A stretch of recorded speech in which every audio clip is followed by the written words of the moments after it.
First of all, I would like to rely on the case of Satinder Jain versus ED. The judgment was passed by this honorable court. Para 8-9 at page 170-171. Satinder Jain के case में trial court में bell की application की सुनवाई चल रही थी। 18 घंटे सुनवाई हो चुकी थी। 6 दिन तक सुनवाई हो चुकी थी। उसके पहले काफी दिनों से सुनवाई चल रही थी, तब तक ईडी को कोई एप्रीहेंशन नहीं हुई। आखिरी सुनवाई होने वाली थी, आखिरी तारीख थी। Suddenly ED has an apprehension. They go to the district judge. District judge allows the transfer. The matter comes before this honorable court, and this honorable court grants judgment in favor of ED. उस case में और मेरे case में बहुत ज्यादा similarities हैं। उस case में इस ऑनरेबल कोर्ट ने कहा था, question is not of integrity और अपराइटनेस ऑफ द जज, which applies here also. Question is not of integrity और अपराइटनेस ऑफ द जज। The question is an apprehension in the mind of a party.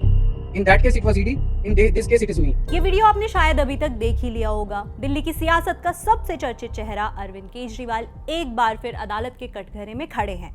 Excise policy case, जिसे लेकर पहले ही देश भर में बहस और राजनीतिक टकराव चल रहा था, अब एक ऐसे मुकाम पर पहुंच गया है जहां खुद पूर्व मुख्यमंत्री ने जज के सामने ही उनकी निष्पक्षता पर सवाल खड़ा कर दिया है।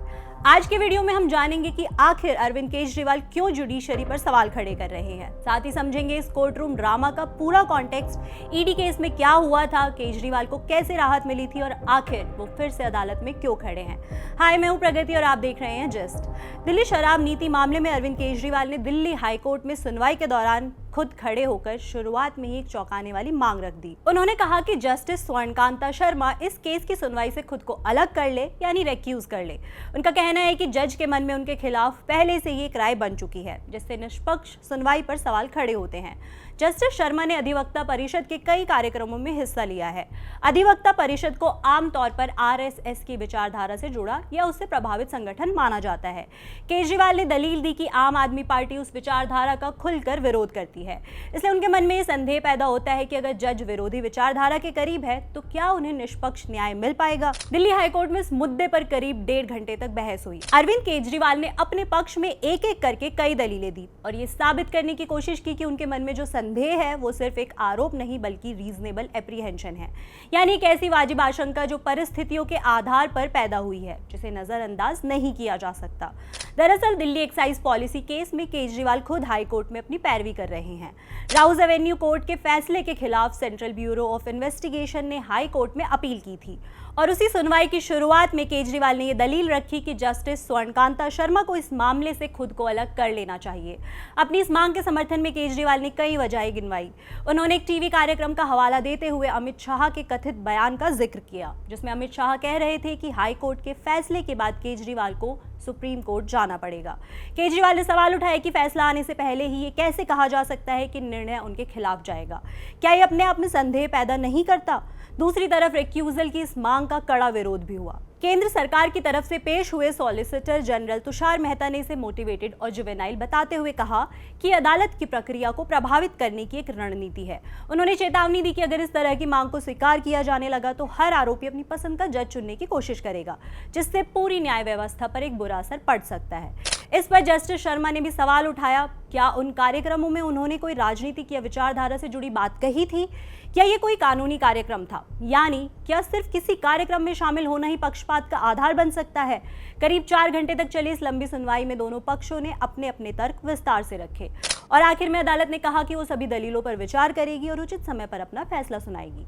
पैरवी के दौरान केजरीवाल ने अदालत के पिछले रिकॉर्ड्स की तरफ भी इशारा किया। उन्होंने कहा कि कई अलग अलग मामलों में देखा गया कि ईडी और सीबीआई ने जो भी मांग रखी, इस अदालत ने लगभग हर बार उसे स्वीकार किया। उन्होंने ये भी आरोप लगाया कि सीबीआई उन्हें जल्द से जल्द दोषी साबित करने की कोशिश कर रही है और ये अदालत बार बार सीबीआई की बातों को मानती आई है। इसी में उन्होंने Satendra Jain versus ED case का जिक्र किया। अरविंद केजरीवाल के केस की टाइमलाइन पर आगे बात करने से पहले जिस सतेंद्र जैन बनाम ईडी केस का जिक्र उन्होंने अपने स्टेटमेंट में किया, उसका थोड़ा बैकग्राउंड समझ लेते हैं। दरअसल एक्साइज पॉलिसी केस से पहले 2022 में आम आदमी पार्टी के एक और बड़े चेहरे सतेंद्र जैन ईडी की कार्रवाई का सामना कर चुके थे। उन पर आरोप था कि उन्होंने शेल कंपनी और हवाला नेटवर्क के जरिए अवैध पैसे को घुमाकर वैध बनाने की कोशिश की। Prevention of money laundering act के तहत दर्ज इस केस में ईडी ने दावा किया कि जैन से जुड़ी कंपनियों के जरिए करोड़ों रुपए का लेन देन हुआ, जिसे अकोमोडेशन एंट्रीज के जरिए वाइट किया गया। आम आदमी पार्टी ने उस समय भी यही आरोप लगाया था कि जांच एजेंसीज का इस्तेमाल विपक्षी नेताओं को टारगेट करने के लिए किया जा रहा है, क्योंकि केजरीवाल अदालत में खड़े होकर ये कहते हैं कि उनके एक्साइज ड्यूटी केस में न्यायिक प्रक्रिया पूरी तरह निष्पक्ष नहीं हो रही है। केजरीवाल अपने केस में जज को हटाने की जो मांग कर रहे हैं उसे कानूनी भाषा में रिक्यूजल कहा जाता है। ये प्रक्रिया क्या होती है और इसके नियम क्या कहते हैं? इसका मतलब होता है जब कोई जज किसी मामले की सुनवाई से खुद को अलग कर लेते हैं ताकि निष्पक्षता बनी रहे। नियमों के मुताबिक अगर किसी पक्ष को ये वाजिब आशंका हो कि उसे निष्पक्ष सुनवाई नहीं मिलेगी तो वो रिक्यूजल की मांग कर सकता है, लेकिन आखिरी फैसला जज का होता है। वो चाहे तो खुद को अलग करे या सुनवाई जारी रखे। अब ये समझ लेते हैं कि इस पूरे मामले की शुरुआत कैसे हुई। एक्साइज ड्यूटी के पूरे मामले को समझने के लिए हमें थोड़ा पीछे जाना होगा, उस समय जब दिल्ली सरकार ने 2021-22 की एक्साइज पॉलिसी लागू की थी। इस नीति का मकसद था शराब के कारोबार को निजी हाथों में देकर पारदर्शिता और सरकार के राजस्व को बढ़ाना। लेकिन जैसे ये नीति लागू हुई उस पर सवाल उठने लगे।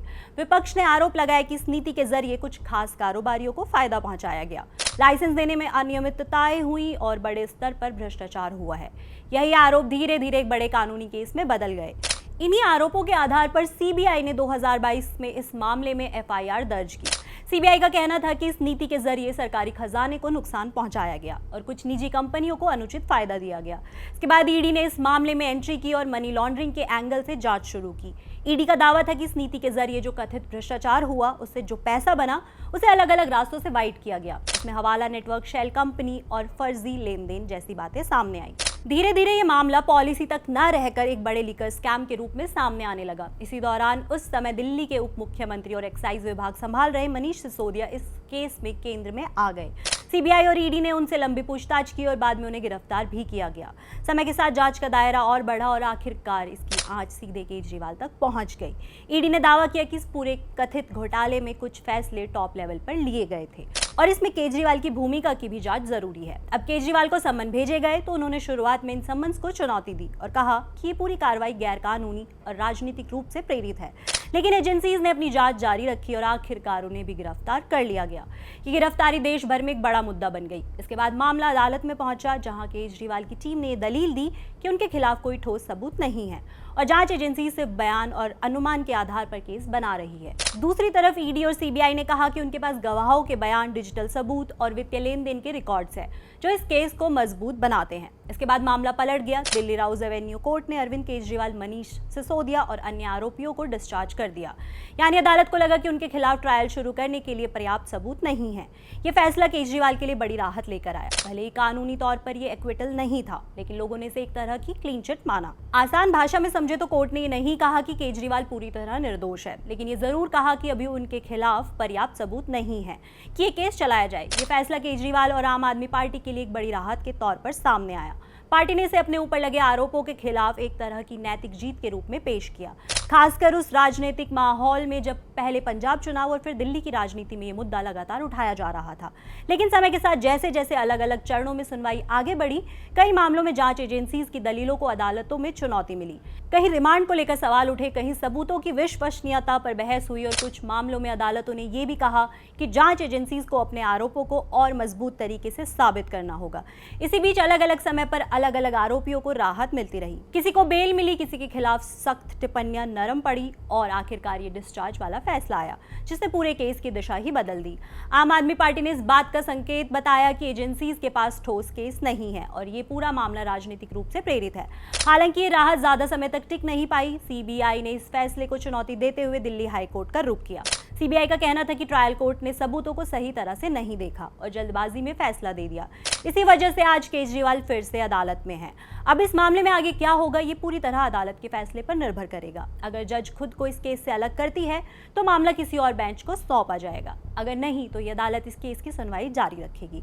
आप इस मुद्दे को किस तरह देखते हैं, कमेंट करके बताएं और देश दुनिया से जुड़ी हर खबर के लिए देखते रहे जिस्ट।